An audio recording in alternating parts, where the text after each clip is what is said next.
Women's டேனாவா? உனக்கு புரியுற மாதிரி சொல்லணும்னா சமையல் செய்யறது, வீட்டு வேலை எல்லாம் செய்யறது, பாத்திரம் வளர்க்கறது, துணி துவைக்கிறது, வீடு பெருக்கிறது, ஸ்கூலுக்கு கூட்டிட்டு போறது, ஸ்கூல்ல இருந்து கூட்டிட்டு வர்றது, இதெல்லாம் சேர்த்துதான் உமன்ஸ் டே செலிப்ரேஷன் பண்ணுவாங்க. புரியுதா? வேர்ல்ட் லெவல்ல ஒரு டேவை செலிப்ரேட் பண்ணுவாங்க. அதுதான் உமன்ஸ் டேப்பா. அப்பா நீ கை கொடு. Happy women's day.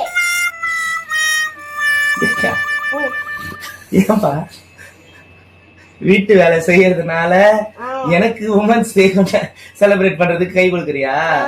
அது அப்படி இல்ல, வேலை செய்யறது மட்டும் உமன்ஸோட வேலை கிடையாது.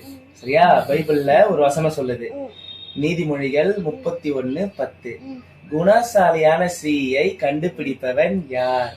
அவள் விலை முத்துக்களை பார்க்கிலும் உயர்ந்தது அப்படின்னு பைபிள் உமன்ஸ பத்தி பெருமையா சொல்லியிருக்கு. சரியா? நம்ம வேலை செய்யறத வச்சு நம்ம உமன்ஸை எடை போடக்கூடாது.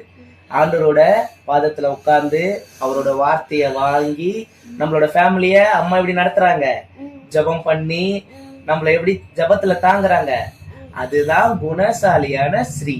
சரியா? அதுதான் ஹாப்பி உமன்ஸ் டே. சரியா?